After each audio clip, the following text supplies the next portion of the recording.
সে তো দেশের জন্য কোনো কিছু ভালো কিছু করে নাই। সে তো অনেক স্বৈরাচার করছে, ভোট চুরি করছে, মানুষকে অত্যাচার করছে। ঘরের ভিতরে যে মানুষগুলো ছিল তাদের নামে অনেক মামলা দিয়েছে। মানে এত হয়রানি হয়েছে, মানে এটা ভাষায় বোঝাতে পারবো না। সাধারণ জন যে মৃত ব্যক্তি তার নামেও মামলা দিচ্ছে। আর কি বলবো, সে এত অত্যাচারী, সে তো একটা মানে ফেরাউনের থেকেও খারাপ। আল্লাহ ছাড় দেয়, কখনো ছেড়ে দেয় না। এটাই সত্য প্রমাণ যে যে যেরকম কর্ম করবে সে সেরকমই ফল পাবে। তার জন্য সবাই দোয়া করছে। আপনারা দেখছেন লক্ষ লক্ষ মানুষ শরীক হয়েছে, ঘরে কেঁদেছে। আমরাও ঘরে ছিলাম, আমার জ্বর ছিল, আমি আসতে পারি নাই।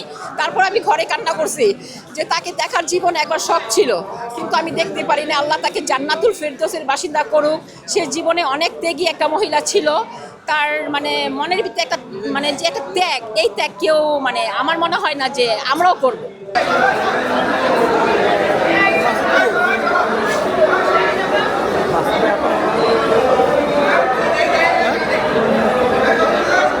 গেটের সামনে ভিতরে তো আসবে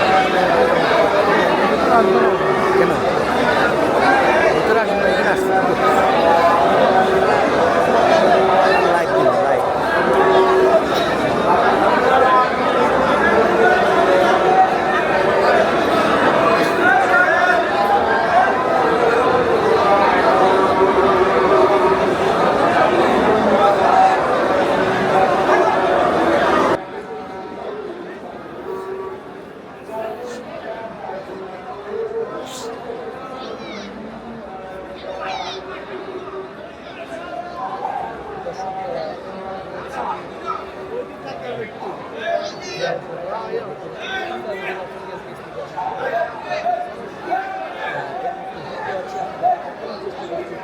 বেগম জিয়া যে মারা গিয়েছে, হ্যাঁ, তো এটা শোনার পরে আমাদের মনে হচ্ছিল, এটা আমরা টিভিতে দেখেছি, কিন্তু আমরা তো সচরাচর এখানে আসতে পারি না।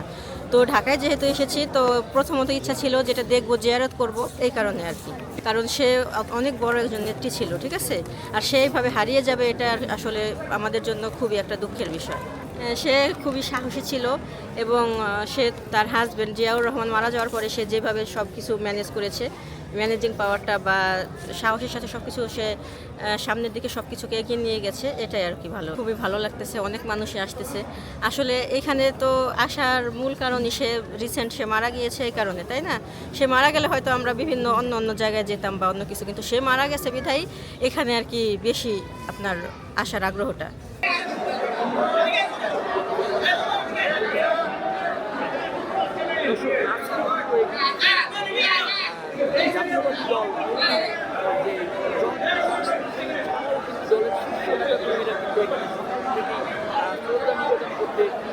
আমাদের চোখে পড়েছিল এবং অনেকের সাথে আমরা কথাও বলেছি। আমরা সকলে দেখতে পেয়েছি সদস্য